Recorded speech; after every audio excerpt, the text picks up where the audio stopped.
is on the University of Alabama campus. That's combined students, faculty, and staff. The Auburn, I guess it's Auburn. I'm trying to find that one. Auburn was 400 and some, wasn't it? Auburn had more than 200 positive tests, in the first week of classes. Ohio State, which is they're as mad as anybody that they're not playing football, had 230 students suspended for violating COVID protocols on campus. Which means what, a big party somewhere? Or a couple of big parties somewhere. North Carolina, which had a high positivity rate last week, is even higher this week. 31% of their tests are turning up positive. So it's going south just the way we thought it was going to. How come we don't go to these parties? How come we're never invited? We're the old dudes. That's just why. Look at the gray beard That's you got going Dad's on over here. there. Party's over. That has a little bit to do with it. Plus, over. if you're at any one of these parties, you're kind of creepy. So it's probably better that you and I are not hanging out at these parties. Hey, Mr. Rivera, could you get us God forbid I go to an Arizona campus party and run into my daughter. So, Hey, Mr. Gonzales, could you buy us a beer? We don't have our IDs with us. And look, we're laughing, but we're laughing because it's comical, because we thought, these schools are going forward and planning football and doing all this stuff, and their campuses are going crazy. Right. And this is just the beginning. This is just the very beginning. This is a week of classes in some cases. Well, as one of our faithful listeners, Mr. Buckmaster, says, 76 schools are going to be ready to play football here in the next week or so. That's 76. Let's see how many are in a month. Right. There's some games that are scheduled for the week of September 5th. So right, okay, basically 2 weeks. But my point is, after a month, we'll see how many are left. Well, look, all that has to happen is one of the last three remaining power conferences, and right now, my money is on the SEC. Right. Is going to have to cancel, because their schools, which again, I reiterate, these are the places where people are screaming the loudest about we've got to have our football. You tweeted the photo, or you talked about the tweet that Bird did. It was at Alabama. And not a single person in that photo had a mask on. And they've got 500 cases already. Yeah. And somebody, I think, U.S. Southern Cal. Right. They announced that they've got an alarming number of coronavirus cases, and then said it was like 43.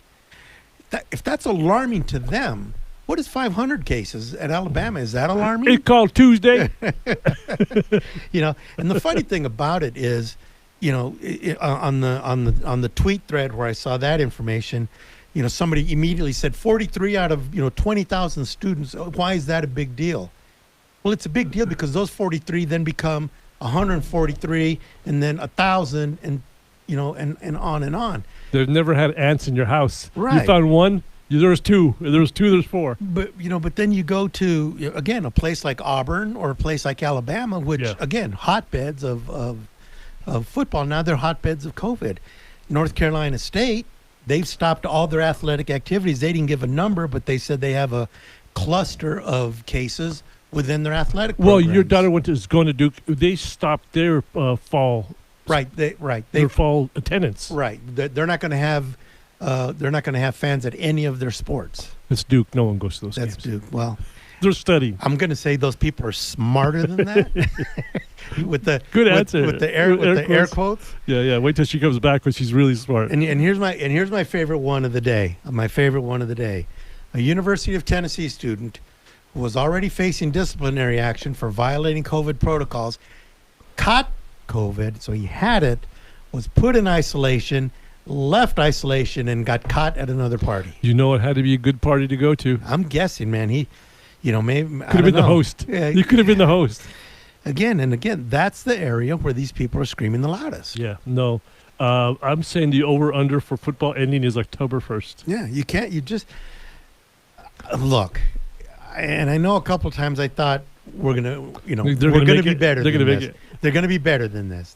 They're clearly not. You're an optimist. I always thought you're an optimist, Thomas. You're probably. Can you go negative numbers now? Because you're going to zero. You know what? I mean, yeah, that's where we're at, right? And so when the bar's on the floor, it's not hard to get over, but we can't get over the bar. I don't get. I was almost afraid to open up my mic, Steve, because of all the words running through my head to describe this. But you know what? Let me fan the flames. The ACC and the Big 12 are sheep, and they will follow the SEC over the cliff to their death, because the SEC is the only conference that can stop this. The other two will do whatever the SEC does because they don't have enough guts to do it on their own. You know why you can't get over the bar? It's a 2-drink minimum. Oh, is that what it is? I wish I had a rim shot for that one, Steve. That's so bad. But, again, it's just, I know we laugh. I know we joke. No, it's serious stuff. But it's really stuff. serious You either stuff. laugh or you're going to cry. Because, these are kids on campus, and they're so, again, and you see responses to this news, okay? And so many people are saying, well, they're just kids. It's not a problem for them. It's okay. No. They can get it, and it's no big deal. They're not paying attention to what's going on. Right. That's the whole thing. We haven't talked about this. We have 2 minutes before we go to our first break with Coach Rubio of UA volleyball. But the high school stuff hasn't been settled. No. At least locally. Right. No, it hasn't. They're planning to start practicing in September, but I just don't see how. What I don't see with the high schools is how, if there's big school college conferences who aren't playing with all the resources that they have, how the high schools can play. Yeah, now no I question. get it. The high school kids are not getting on planes. They're not, they're not going places. They're not, they're not traveling. It's kind of more confined. But they're not testing every other day or every couple of days. And they're still not in a bubble. And they're not in a bubble or anything like that. And school has just started, and let's see what happens there. Right. They're all virtual, aren't they? Virtual, the schools right now. No. Some of them are. You got to go. Yeah, Some of them you can't. Oh, man, I'm glad I don't have any kids in school anymore. Yeah, absolutely. Let's take a quick break. We'll get a hold of Coach Rubio here and talk about his situation at U of A. Yeah, a lot of stuff happened around U of A volleyball. So Coach Rubio will be on with us here after the break.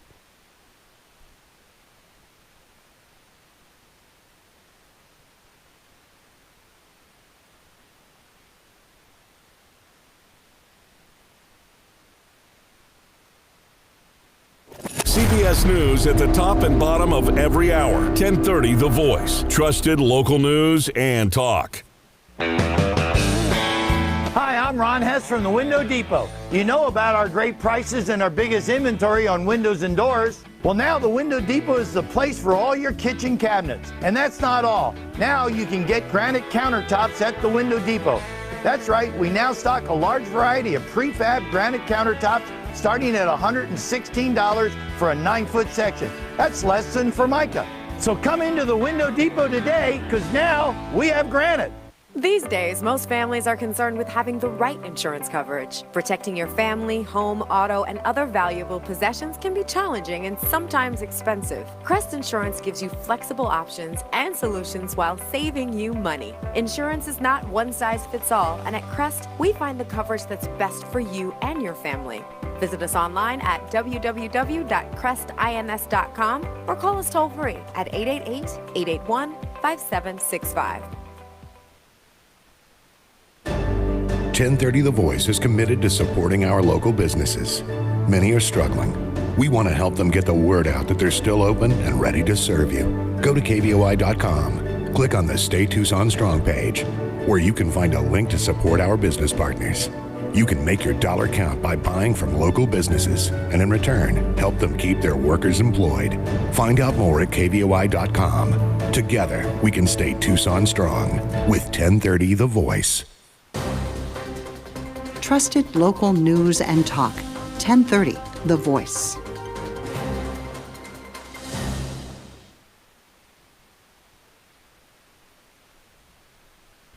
Hey, welcome back to Eye on the Ball here on 1030 The Voice. I'm Steve Rivera alongside Jay Gonzales.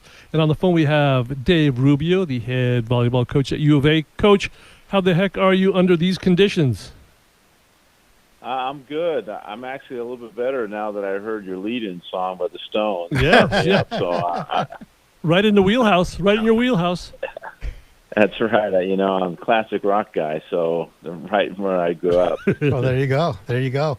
So, Dave, lots going on. We talked to you back in May at that time we were thinking you guys are going to have a season. So, walk us through, the tough announcement you had to go through, how your players have taken it, and what are you guys doing?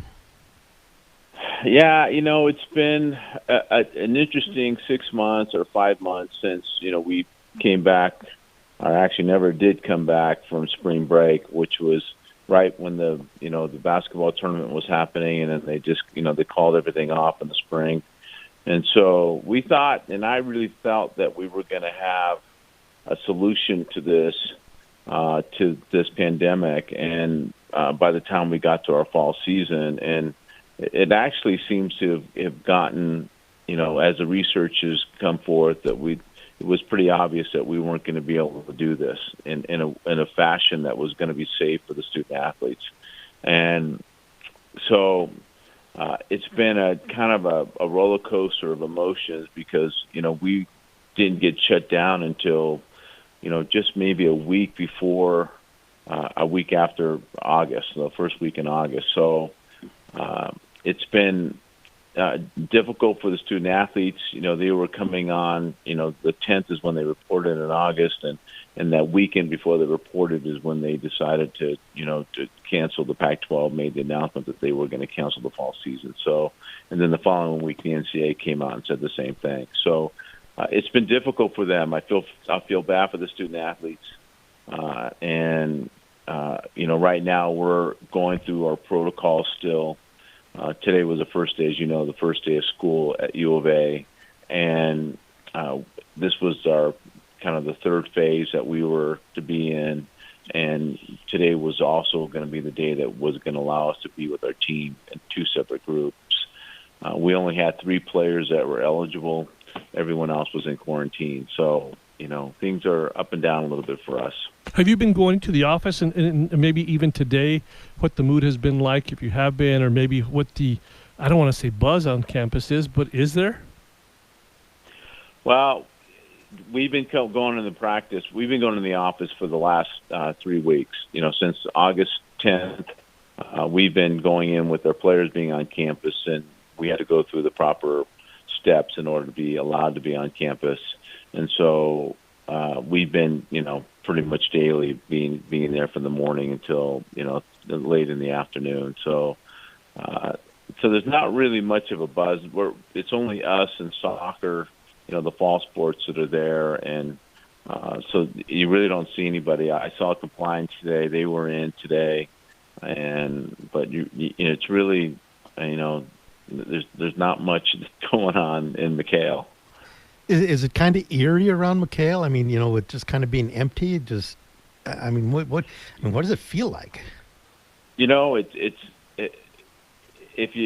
me, for being working there for so long, I work oftentimes in on the weekends, and so I'll go in there like in a later part of the afternoon on a Saturday or Sunday, and all the lights are shut off, and there's really no air movement. And that's kind of what it's like now. You walk in and there's just no sign of activity, and got to turn all the lights on, and and it gets pretty dark in McHale, unless you get in the arena where the light comes streaming through the doors. But where our office is, as soon as you walk in at the Zona Zoo entrance,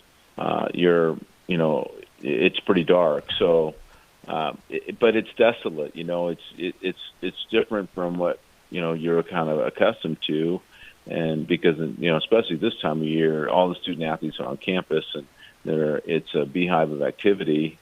And right now that's not the case, and I'm not sure when the reentry is for the other sports, but right now there's not just a lot going on. You talk about that and being dark and stuff. This is a dumb question. I know it is, and I've done a few stories on McHale, just the history.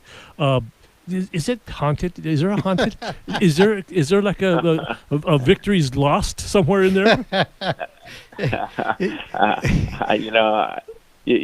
I tell you what you miss. It's like you miss the excitement of the afternoon or the morning of when you're in McHale and there's going to be a basketball game in the evening.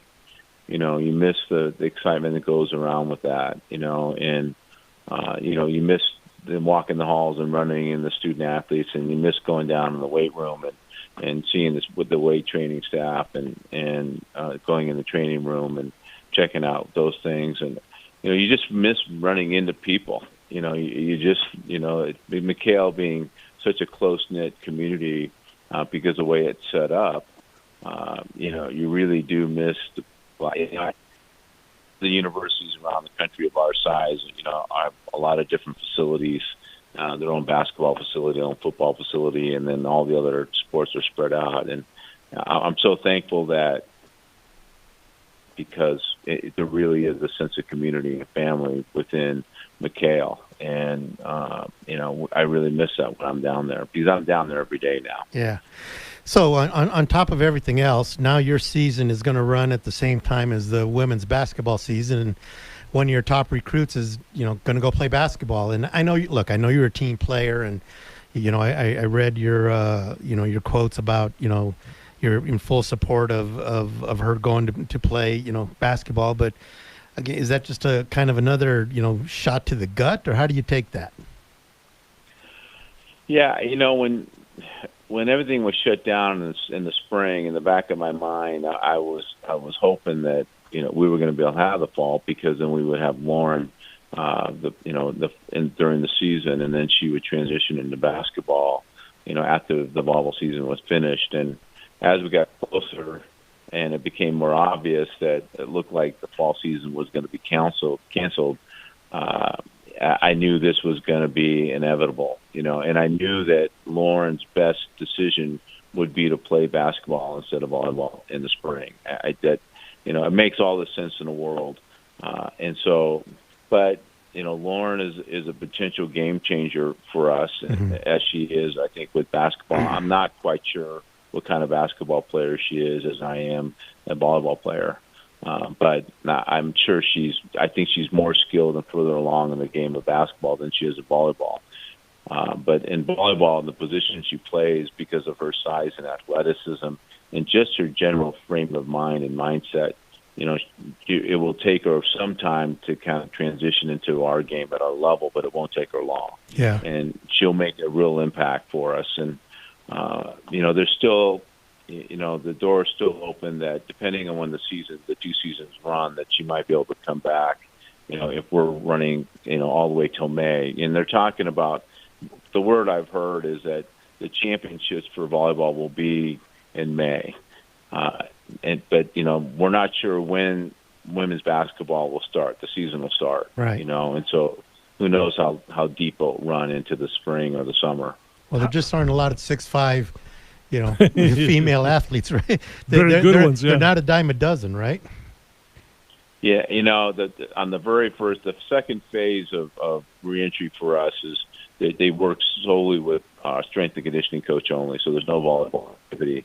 But we're in there, and they're in the indoor facility, and you have Lauren, and I have a couple. I have a player that's 6'6", and another player that's 6'4", and it's like the land of the giants now when you're standing around those guys. I mean, they're just so tall and athletically built. I mean, they're good shoulders and just really athletic looking, young ladies. And Lauren, after an ACL surgery, looked terrific. I mean, there was no issues at all with that. You couldn't tell whatsoever that she had an ACL surgery 9 months or 10 months ago. How does this all affect your recruiting, given the pushback for months? It's probably crazy. That's kind of the $1 million question. We put our 2022 class on hold right now. And, the 21 class is committed and has been committed for quite some time. But the 22 class was the one that we were actively pursuing.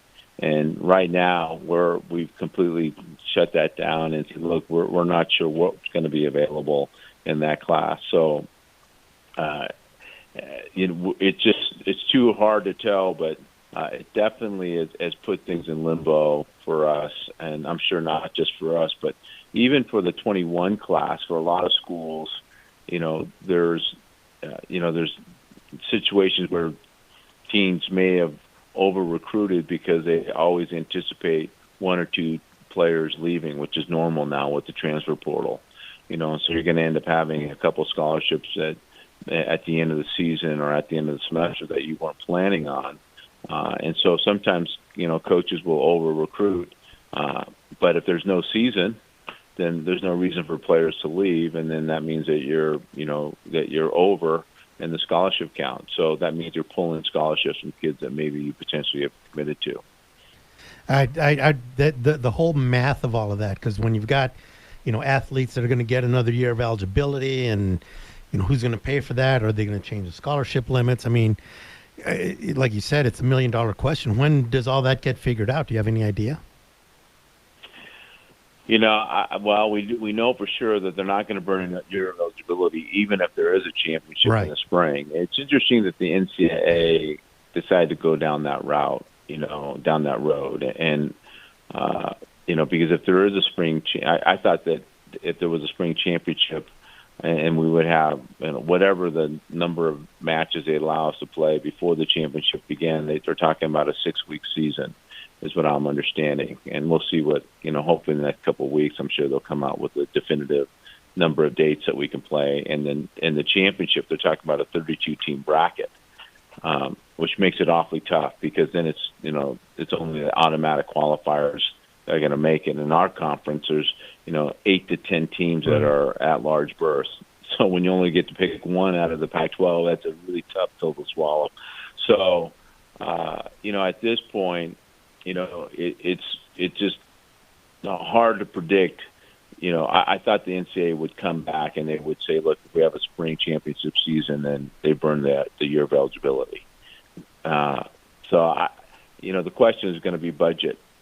Can we afford to bring, the super seniors, we call them, back, and whether or not they want to come back, and young ladies in my program kind of are on a calendar, and they're looking at it and going, okay, when I'm finished, I'm moving on and I'm going to, get a job, or I'm going to travel or whatever. Yeah. And so, I have a couple young ladies who are like that right now. Yeah. Dave, we appreciate the time. Good luck with everything. We hope everything turns out for you guys. We got to hit a break right now. So thanks for being here. Nah, my pleasure. Anytime, you guys. Thanks a bunch. CBS News at the top and bottom of every hour. 1030 The Voice, Tucson's trusted local news and talk. This is a Bloomberg Money Minute. Optimism about treatments and vaccines for COVID-19 sent stocks sharply higher. The Dow Industrials gained 378, the S&P added 34, the Nasdaq climbed 68. On the first day of school, Zoom flunked.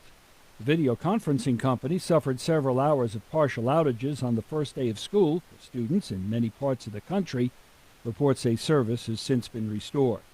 Cybersecurity provider Palo Alto Networks is opening its checkbook with a deal to acquire the Crypsys Group for $265 million. Virginia-based Crypsys is an incident response, risk management, and digital forensics consulting firm. Audible is rolling out a star-studded version of its audiobook service featuring original series from Hollywood talent. Audible Plus is less expensive than its regular audiobook service and is part of a drive to expand its audience to podcast listeners. Larry Kofsky, Bloomberg Radio. CBS News Special Report. Republicans are making their case for a second Trump term and against a Democratic White House on the first night of their party convention. Florida Congressman Matt Gaetz. We won't settle for violence in our neighborhoods or at our border. We won't settle for decades of bad decisions by basement-dwelling Joe Biden. President Trump spoke to the delegates earlier today. Give me a break. China will own our country if this guy gets elected. We can't let it happen. We can't let it happen. University of Virginia political analyst Larry Sabato says the GOP has dispensed with the traditional party platform. This is deeply disturbing because essentially what it says is Donald Trump is now the Republican Party. What he says on any given day about any given issue is the Republican position. CBS News Special Report. I'm Pam Coulter. There's a place in our house For 70 years, Benjamin Supply has been keeping Tucson flowing. Hygiene is our business. We help you achieve extreme clean. Minimize germ spreading with a hands-free sensor faucet. Forget the paper panic with a washlet seat. And speaking of waterworks, a big thanks to plumbers for their essential efforts during this health crisis. Shop our downtown showroom by appointment. Call us at 777-7000 or see all the products online at benjaminsupply.com. Thanks to Benjamin Plumbing Supply. Where you bank really does matter. Hughes Federal Credit Union is proud to be recognized by Forbes as one of Arizona's best credit unions 3 years in a row. This national recognition highlights our commitment to high-quality products and services, our customer service, digital services, and financial advice. At Hughes Federal Credit Union, we offer low rates on loans, lower fees, and many free services. Make the switch. Join Hughes today. Visit hughesfcu.org/best. Certain restrictions apply. Insured by NCUA. The Joe Walsh Show. We may disagree politically. I may be a conservative. You may be a liberal. You may be an independent, a libertarian, an anarchist, whatever the heck you are. We all love the country. And if you can't take that first step, again, don't listen to this show. If you do not believe that the people who disagree with you politically love this country, if you can't go there, then I don't want to deal with you. Weeknights from 7 to 9 on 1030 The Voice. Trusted local news and talk. This is The Voice, 1030, Tucson's trusted news and talk.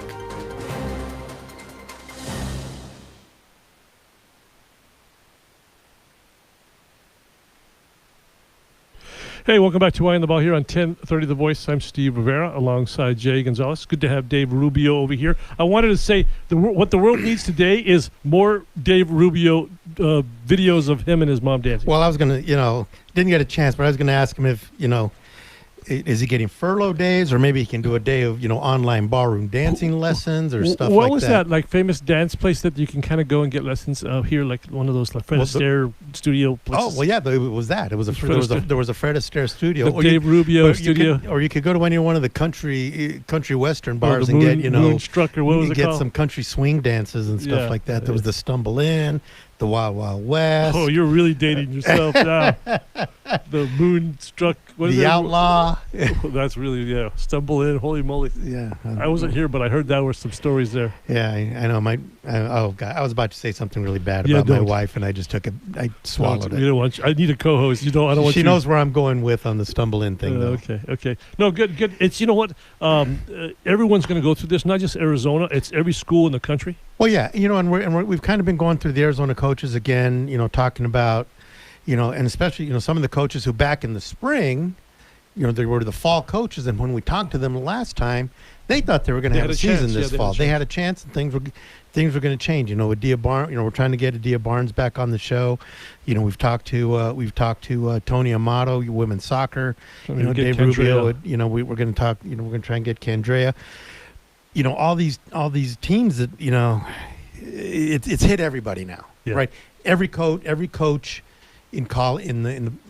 the U of A has been affected, because you either had your season canceled in the spring, you had the end of your season, your playoffs or whatever canceled. If you were a winter sport, and now you've got your winter sport coming up that's pushed off till January, and now the fall sport. So every sport has now been affected schedule-wise and has lost some games. The name of the girl who's going to play basketball now? Lauren Ware. Lauren. Okay, so does she get her scholarship back? Can she use that for volleyball? Because you get her scholarship back, right? If you play this, you're not wasting a scholarship here. Right. Well, she's on a basketball scholarship. Okay. So she's on. She's got a 5-year scholarship. But again, they're saying that you're not using a year of eligibility. Right. A fall sports athlete does not use a year of eligibility. So let's say Lauren is here for 4 years. Okay. She actually has an extra year of volleyball, even if they play volleyball in the spring. So I would assume, because scholarships are good for 5 years. And I think sometimes 6 if you get a medical red shirt.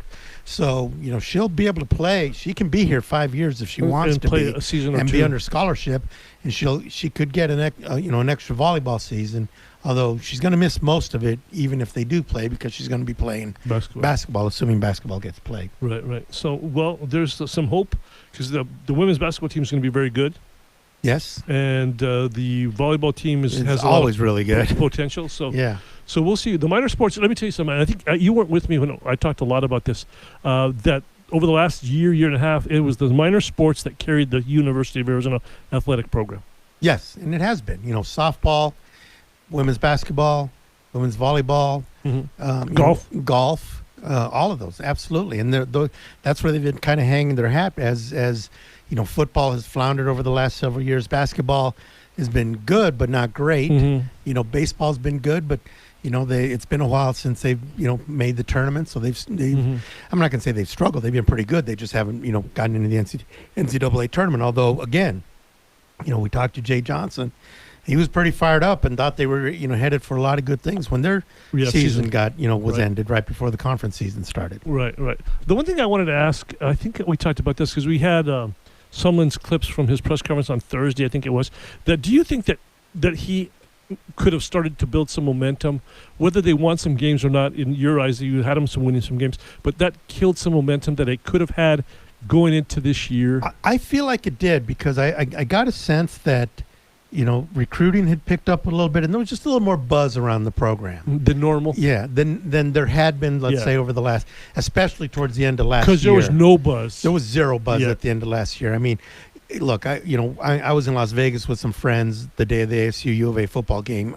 That was up there. We always leave the state rather than go to Sun Devil Stadium. And the game was on. Yeah. Where we were, and I hardly watched it. I was watching the other, there were other great games going on that had national championship implications. For what reason? Because they just weren't any good? The game just almost didn't matter to me. It struck me that the ASU U of A game of last year mattered less to me than I can ever remember. Let me ask. I wanted to ask you this because I was in a conversation with someone. We were in the car going to an event, and he's a fan. He was a fan. Not a diehard fan, but he said over the last 2 or 3 years, he's lost almost all interest in Arizona athletics because of what has gone on basketball and football-wise. He's got no oomph left. How many, on a scale of 1 to 10, how many fans do you think feel that way? I think there's a lot, and the group that I hang out with is an example. Really? We were a group at the height of.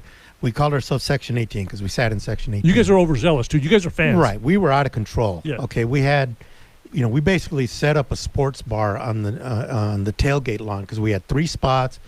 We had televisions. We had a cooler. We had a buffet. And we would have a couple of hundred people that would end up being at our tailgate, every game.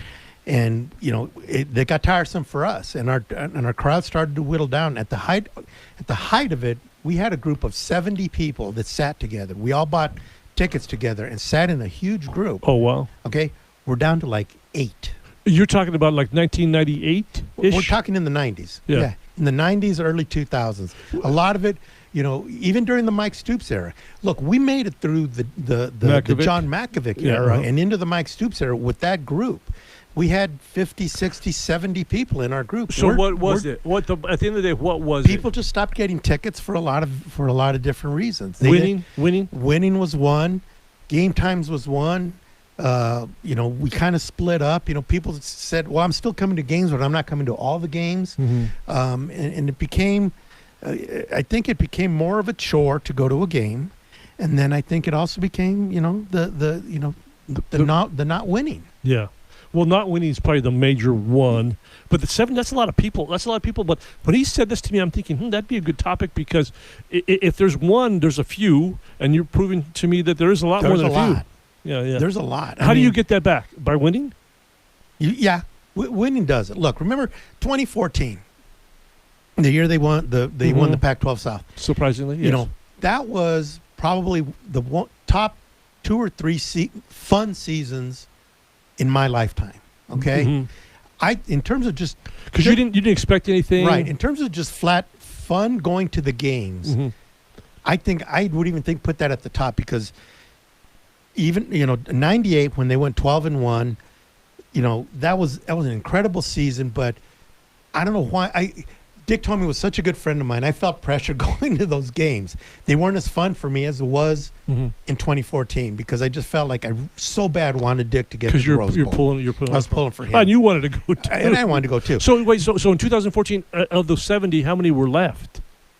By that time, we were probably down to about 30 or 40. Wow. Yeah. Wow. So it's been a quick demise since then. Because by that, because first of all, we moved to the other side of the stadium. So we're basically we're still on the west side, but we're on the north end now. When they built that scoreboard, so we could get a better look at the video board, and we moved to the other side.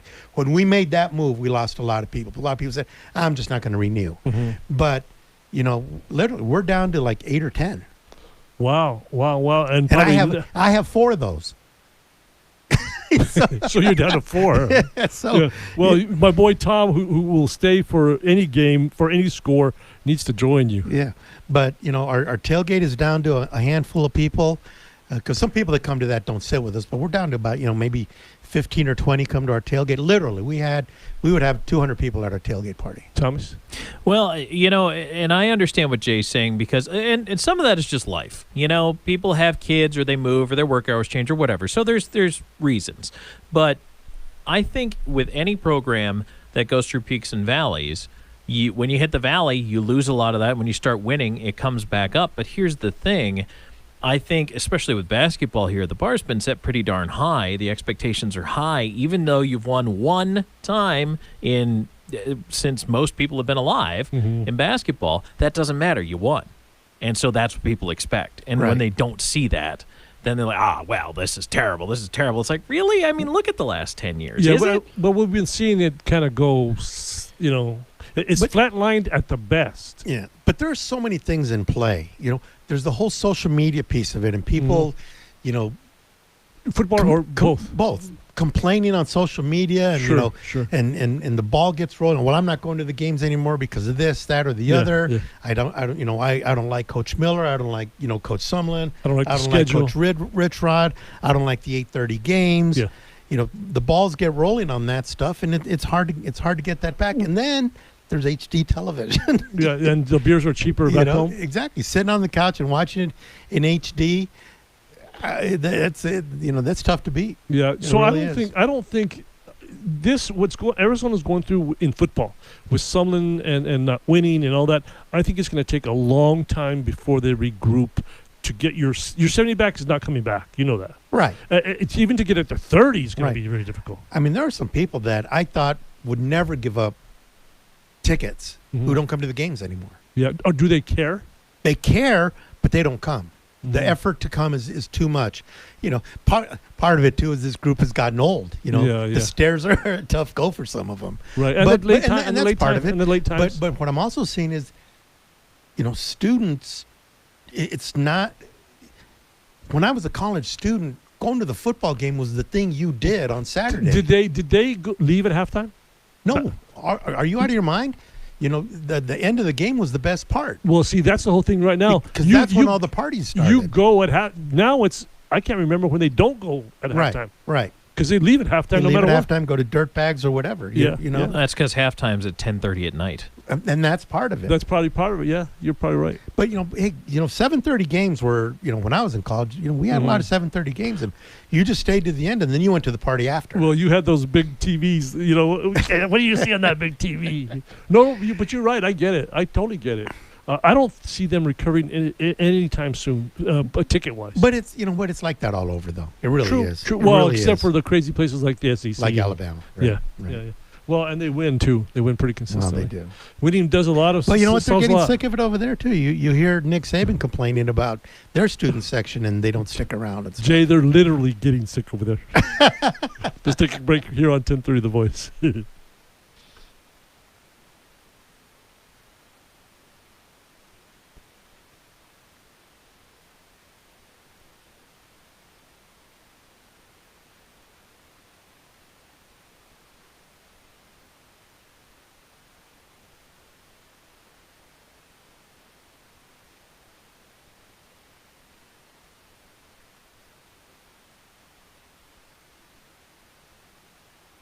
local and national politics, the issues that matter to you. 1030 The Voice, Tucson's trusted local news and talk.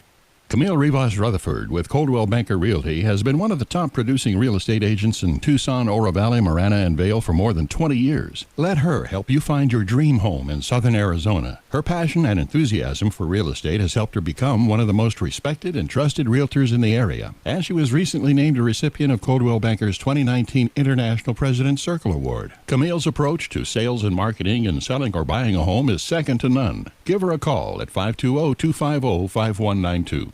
There's a place in our house. For 70 years, Benjamin Supply has been keeping Tucson flowing. Hygiene is our business. We help you achieve extreme clean. Minimize germ spreading with a hands-free sensor faucet. Forget the paper panic with a washlet seat. And speaking of waterworks, a big thanks to plumbers for their essential efforts during this health crisis. Shop our downtown showroom by appointment. Call us at 777-7000 or see all the products online at benjaminsupply.com. Thanks to Benjamin Plumbing Supply.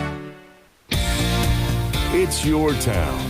Get up and get involved. Hey, it's Chris from Wake Up Tucson. Every morning we're talking local, state, and national politics with guests from Tucson to Phoenix to D.C.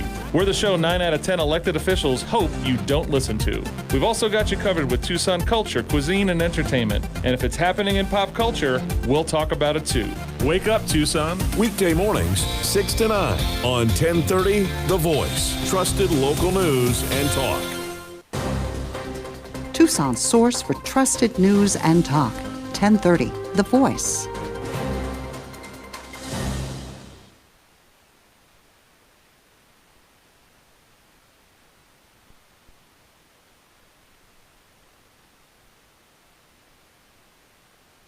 Hey, welcome back to Eye on the Ball here on 1030 The Voice. I'm Steve Rivera alongside Jay Gonzales. Some Boney M there from like 1979. Wow.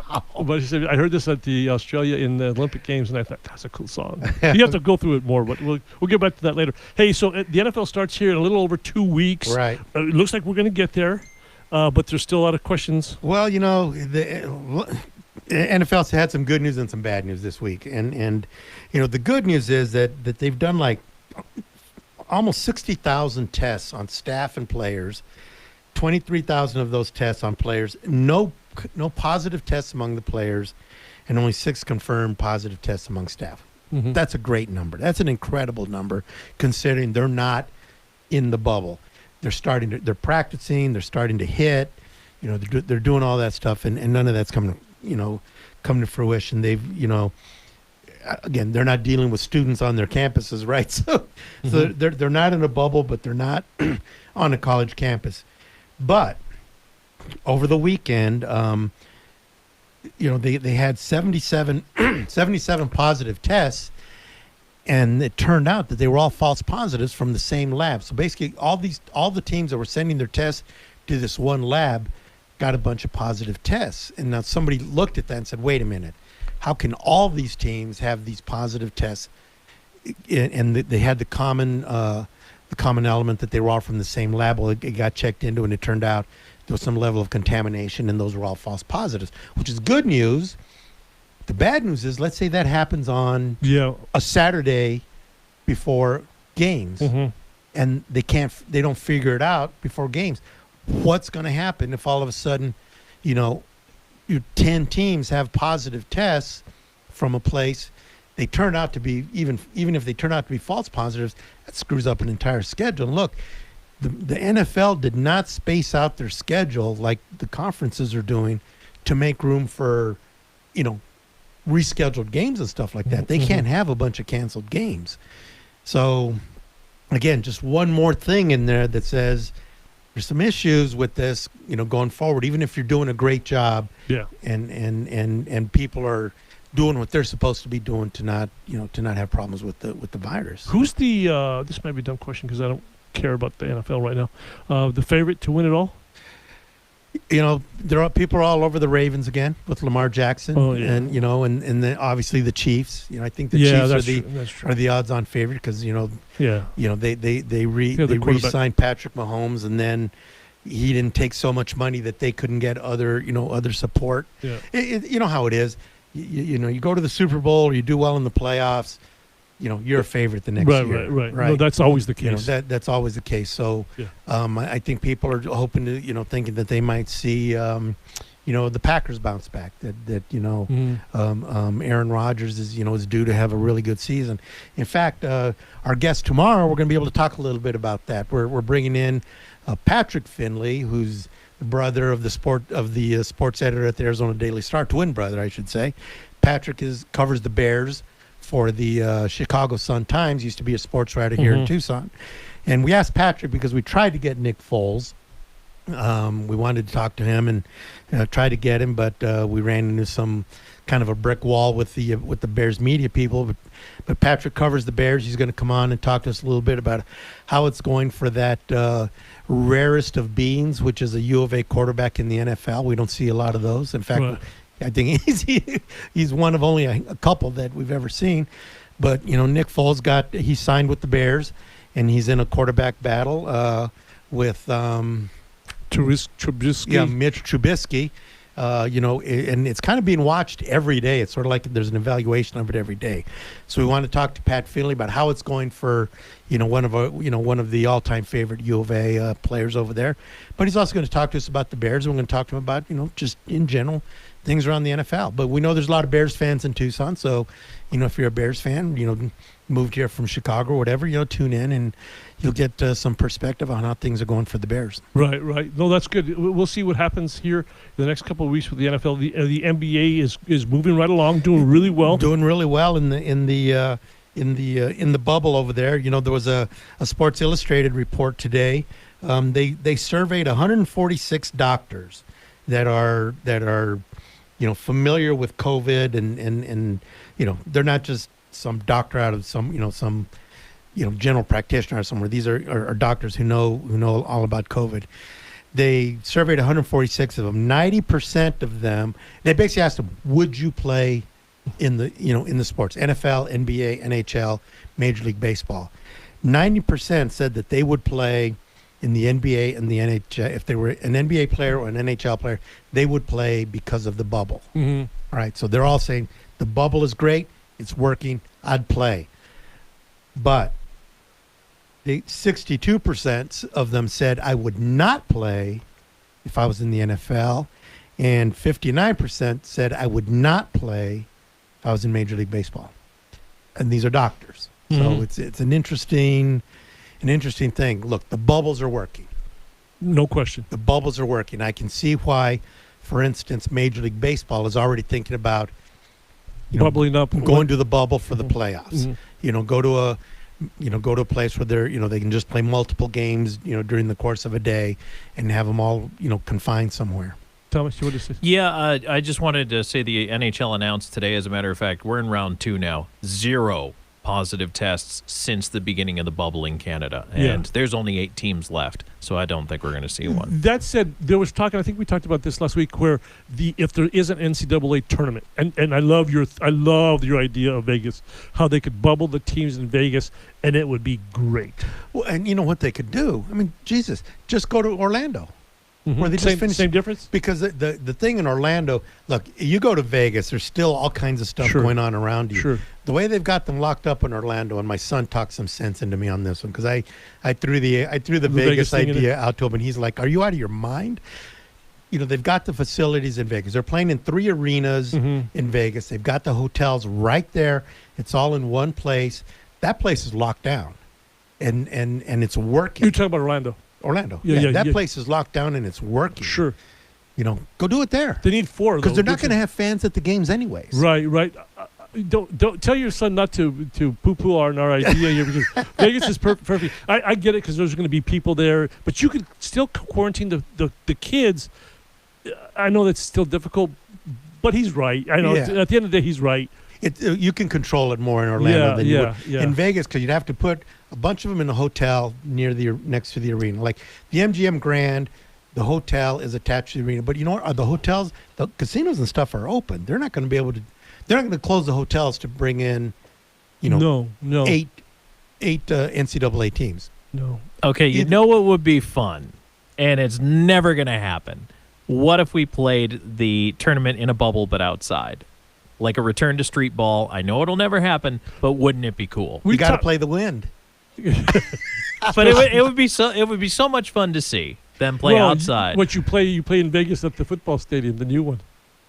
You put a bunch of courts in there. If you've ever gone to a volleyball tournament, a club volleyball tournament, you see all these courts operating at the same time. Couldn't you put 4 teams, four courts on a 100-yard field? You could, but then you run into the issue. There's a whistle blown on one court, and did they we have those hear it on the other court? I don't know. We got to get to Vegas somehow on this basketball team. Well, again, my kid talking sense to me, Dad, you're not going to be able to go to the games anyway, so why do you have to have it in Vegas? What are the media doing now? Are they doing it from home virtually? There's some media at the games, but you've got to be in the bubble to go to the games. That's fine. In fact, we're trying to get that too. I'm not too sure that bubble doesn't sound too fun. I do well. Room service all the time. I don't know about that. So I don't know, but look, it clearly they have figured this out. The NBA and the NHL figured it out. But again, it's a sport that you can do that. When you're trying to play an NFL season, you've got 32 teams, and you got to go here and there. You can't bubble those guys, but whatever they're doing is working because, they've had no positive tests among nearly 25,000 tests among the players. So if you kind of, depending on how you go with that, I don't know. But, the stadiums are announcing, or the individual teams are announcing, you've had teams who have said there's going to be no fans in the stands to, 10,000 or 12,000 in the stands, and how that's going to work. How different would that be just because there's no fans? We've been to all these games, college games, and that's what it's all about too. Well, you think about a Kansas City Chiefs game, which they say is the loudest of all the stadiums. There's going to be like 12,000 people at their games. Yeah, that's crazy. That's a whole different ball game. Right. And and home field advantage doesn't exist unless you're a warm weather team going to a cold weather stadium. That's the only thing. You're not going to be affected by the crowds at these teams, because not only are you have fewer fans, they're going to be spread out. It's not like there's going to be a cluster of them where a bunch of noise can be coming from that one group of fans. Yeah, no question. Good show today. I know we're a little ahead. Yeah, I thought it was good. And look, again, we got Pat Finley coming on tomorrow, and I want to talk to him a lot about, here's a guy who's not just what the season's going to look like, but what does camp look like? Right. How are they doing this? What kind of access do you have? How far away do you have to stay from the players as a media person? Are you going to be able to go to the press box? How's this going to work for you? I got all those questions because I'm really interested to know how this is going to work in the NFL. We'll soon see. It's getting closer. It is. It's getting closer. We're getting there. And this is all we're going to have for a while because we don't have college. Right. So great show today. Thank you. Hey, a lot of fun. See you tomorrow.